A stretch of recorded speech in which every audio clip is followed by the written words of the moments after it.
This is the first video that we are recording for our classes. Now that we have our groups within our homes, we are hoping that these recorded classes will be useful for you and your family and your friends as you come together to study God's Word, to pray, to worship together. We hope that you can use these as a resource, a conversation starter. These are going to be formatted similarly to the classes that we've been offering on Sunday mornings while we were at the building. These are meant to be looked at ahead of time.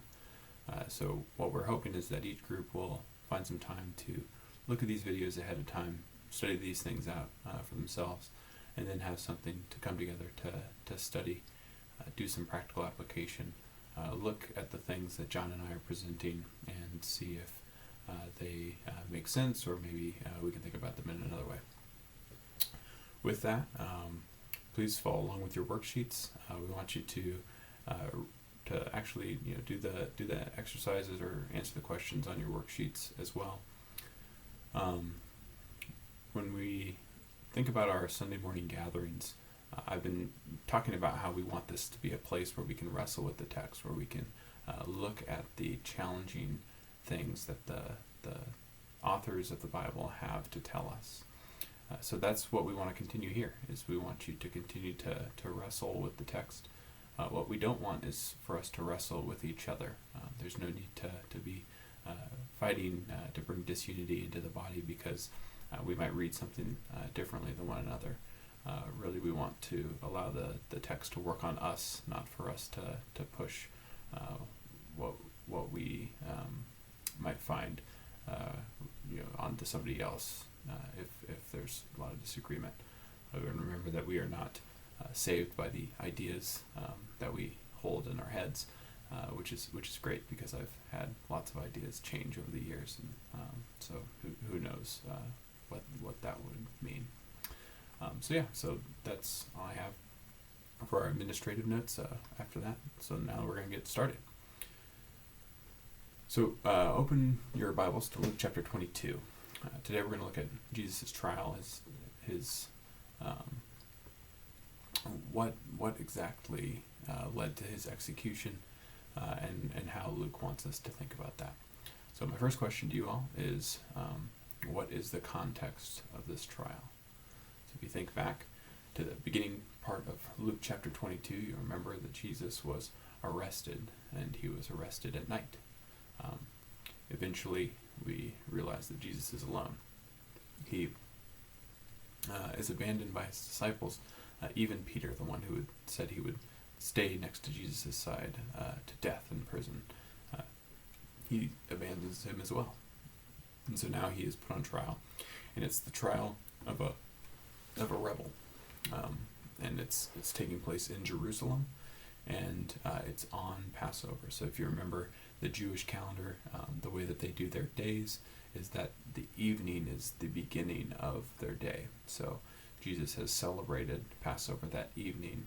That's when the day of Passover started for them, and now he went to the garden in the middle of the night, and then he is arrested in the middle of the night and brought to the Jewish authorities. So let's start reading in Luke chapter 22.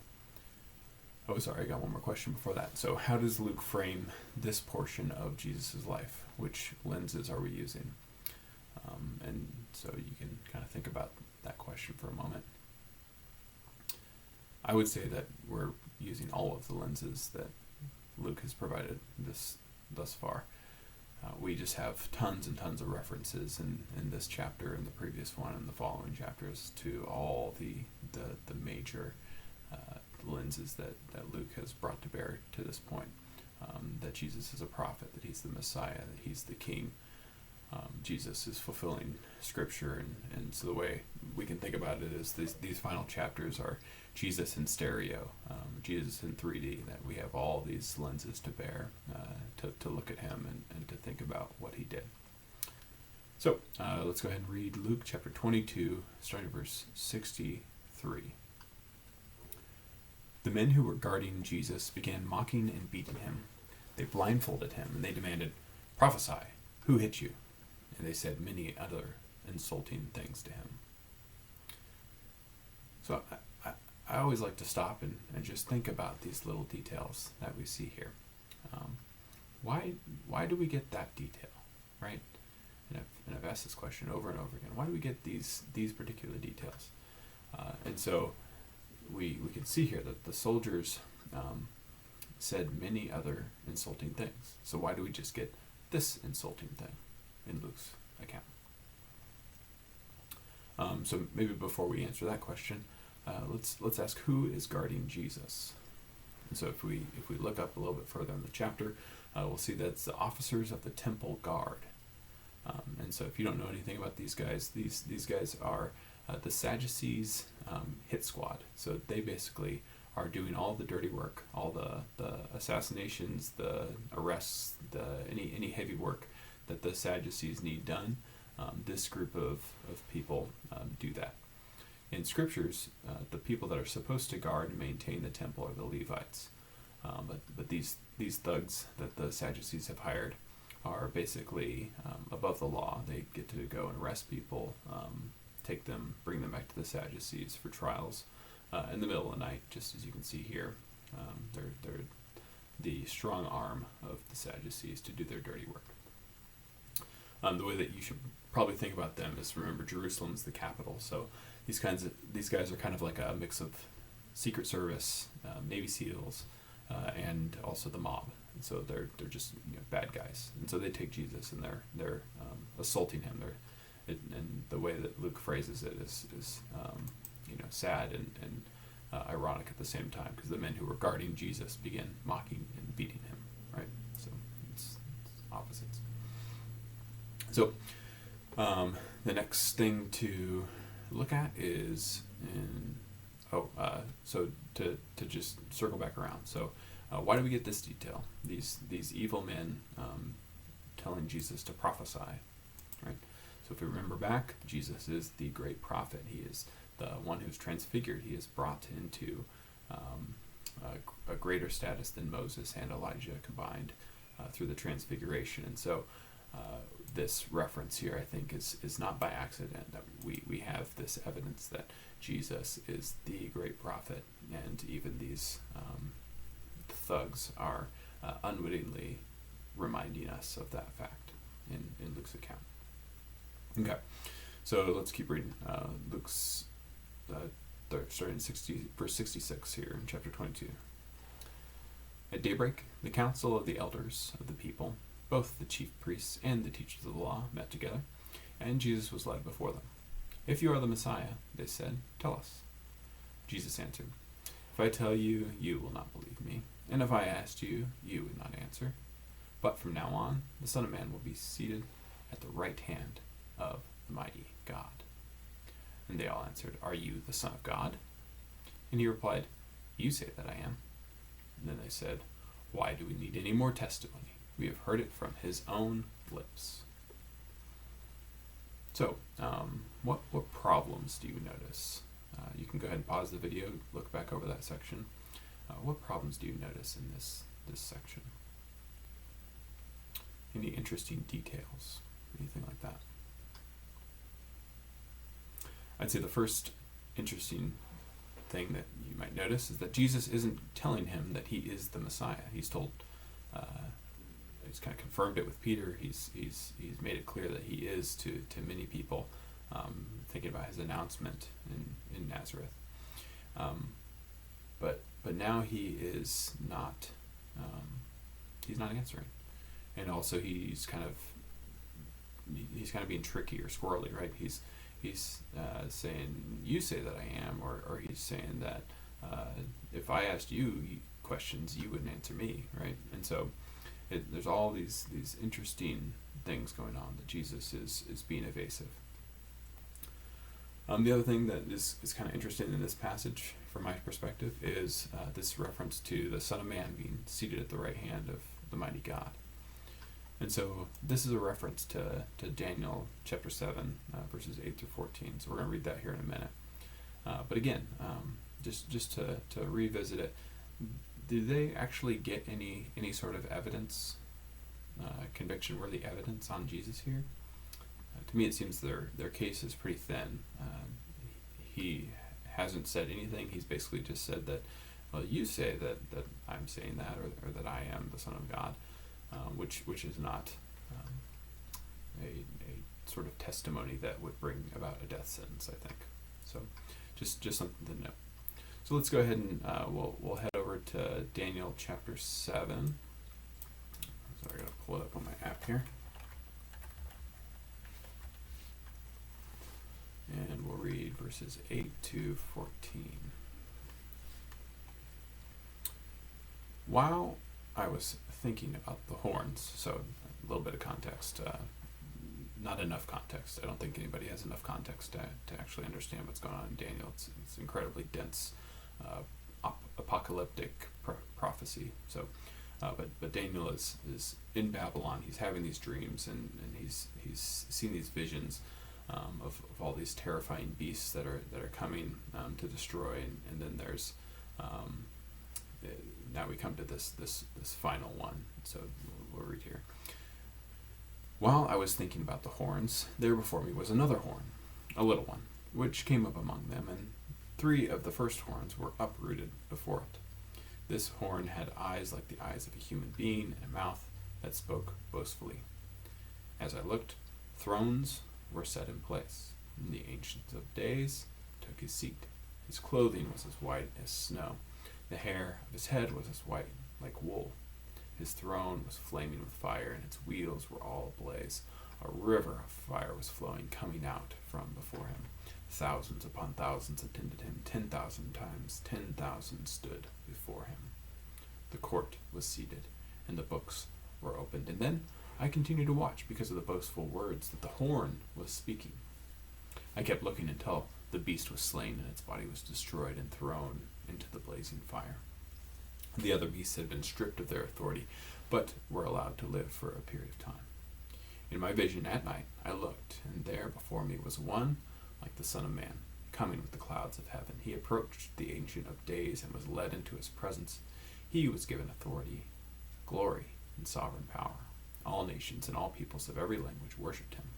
His dominion is an everlasting dominion that will not pass away, and his kingdom is one that will never be destroyed. And so, when Jesus makes this reference to the Son of Man coming and being seated at the right hand, at the beginning of this passage in verse 9, we see that there are thrones that are set in place. The Ancient of Days takes his seat, but it appears that there's an empty throne next to him, and then we have this figure, the Son of Man, who appears on the scene, and he is given authority over all things. And so, this is a very strange dream, and we don't have time to kind of go into all the details. But Jesus seems to be referenced in it because he is telling the Sadducees, the council here, that he is in some way fulfilling this prophecy. So he goes and he says, from now on, the Son of Man will be seated at the right hand of the mighty God. So he's making reference to this, and they would have understood.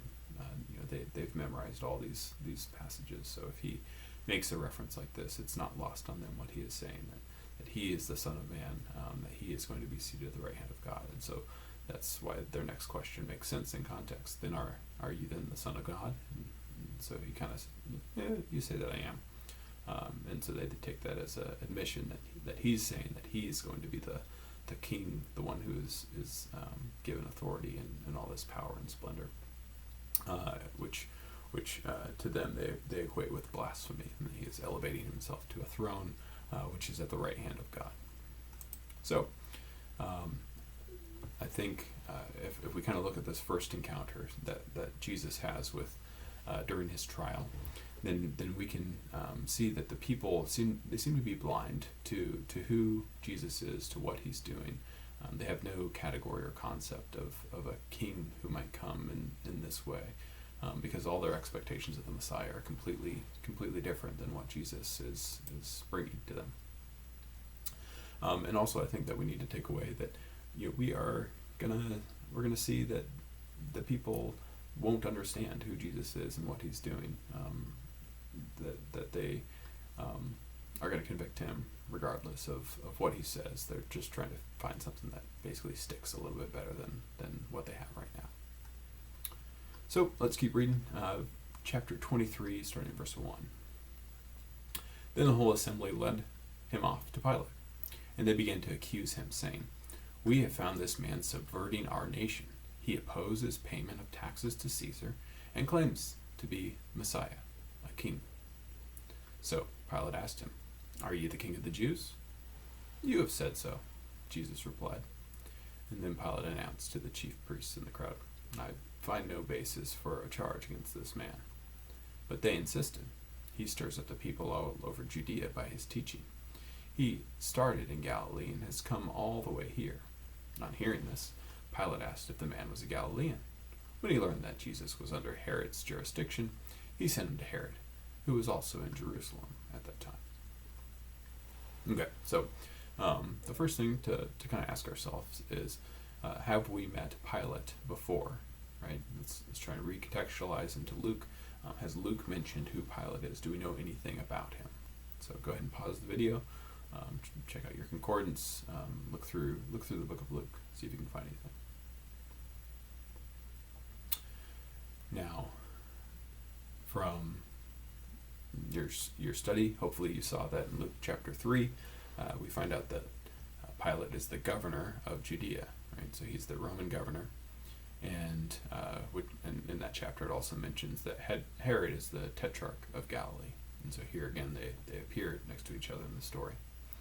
So and then we also read in chapter 13 verse 1 that Pilate is basically implicated in the killing of Jews who were performing a sacrifice. So something was going on. Maybe they had gone to the temple to present their sacrifice and then encountered soldiers along the way, and the soldiers ended up killing them. So somehow the passage says that Pilate has mixed the blood of the sacrifices, or the blood of these Galileans with their sacrifices, right? So something terrible. So Pilate has this reputation of being a fairly bad dude.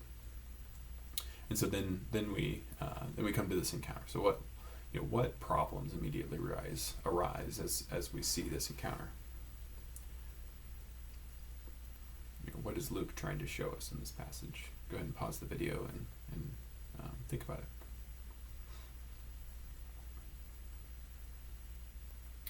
So hopefully you've had a chance to look at it real quick. I think a couple of the things that stand out are that Pilate, as bad of a guy as he is, he doesn't like to play the Sadducees' games. So if he was truly evil and corrupt to the core, we might expect him to go along with whatever the Sadducees are saying, and they give him Jesus, and he's like, "Yeah, let's kill Jesus," right?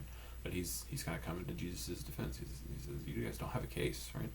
This guy doesn't claim to be the king to me. He's being all weird and squirrely, and it doesn't seem like we need to kill him." And they kind of push back against him, and then he sees a way out. He says, "Oh, this guy is actually under Herod's jurisdiction," and so he sends him off to Herod. So let's go ahead and look at this in the next verses. So chapter 23, starting verse 8.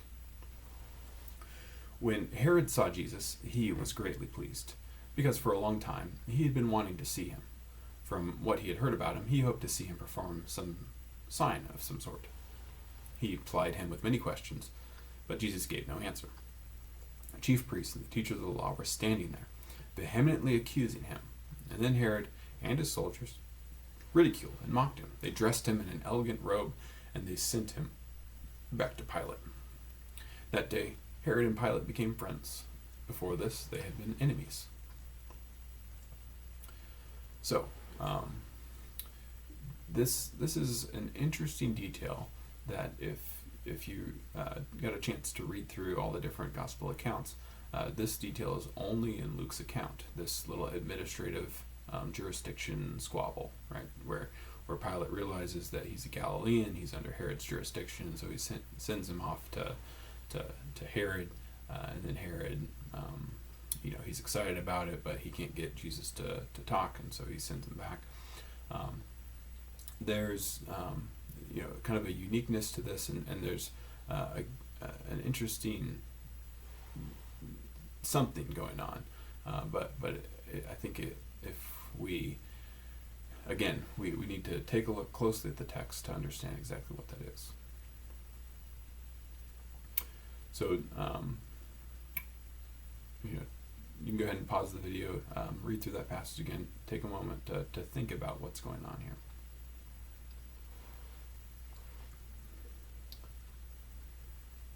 So hopefully you've had a chance to check that out.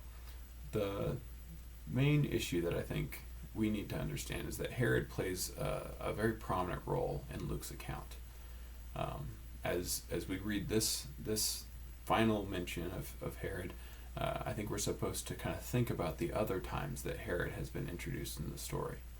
So in chapters 3, we find out that Herod is the tetrarch in Galilee, so he's kind of a little regional governor of that small area of land. And also we find out that he is the guy who locks up John the Baptist. He's a bad guy. But in chapters 8 and 9 we are also introduced, we hear about Herod again through the story.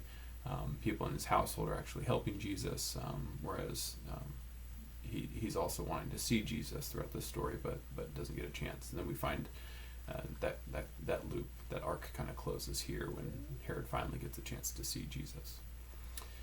And then in chapter 13 we find out that Herod is actually has some sort of ill will towards him, or perhaps the Pharisees are making that up. Not really clear in chapter 13 verse 31.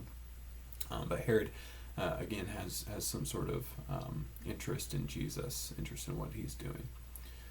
I think ultimately we're supposed to kind of think about Herod as representing the Jewish leaders, or the Israelites, who somewhat official Israelite government as being completely complicit in what's going on here. That he has taken part. It's not just the Romans and the Sadducees, but the whole of Israel has abandoned Jesus to his fate, and they are not acknowledging who he is or responding to what he has come to do. Last passage, two more passages, so a bit of a longer one here, starting in verse 13. Pilate called together the chief priests, the rulers, and the people, and said to them, "You brought me this man as one who is inciting the people to rebellion. I have examined him in your presence and have found no basis for charges against him. Neither has Herod, for he sent him back to us. As you can see, he's done nothing to deserve death. Therefore I'll punish him and then release him." But the whole crowd shouted, "Away with this man! Release Barabbas to us." Barabbas had been thrown into prison for insurrection in the city and for murder. Wanting to release Jesus, Pilate appealed to them again, but they kept shouting, "Crucify him! Crucify him!" For the third time he spoke to them. "Why? What crime has this man committed? I've found in him no grounds for the death penalty. Therefore I will have him punished and then release him." But with loud shouts they insistently demanded that he be crucified, and their shouts prevailed. So Pilate decided to grant their demand. He released the man who had been thrown into prison for insurrection and murder, the one they had asked for, and surrendered Jesus to their will. I read verse 25 there, but it kind of underscores the whole point. It seems like this passage is this really drawn out section where Jesus is getting this trial, but it's a sham. He's getting these officials who don't want to take responsibility to deal with the corrupt religious leaders of Jesus' time, and so he is kind of bounced around, and they kind of make a half-hearted attempt to stand up for him, but the crowd is shouting for him to be killed. And so ultimately what we see is that Jesus is completely innocent of all the charges. They have nothing on him, but he is convicted of murder and sentenced to death anyways. So that kind of wraps up the end of my class. hopefully this has been helpful as you start looking through and understanding Jesus' arrest and his trial. Hopefully we'll be seeing each other in our midweek or in our Sunday morning gatherings, and we'll be able to talk more about this. Thanks. Have a great day.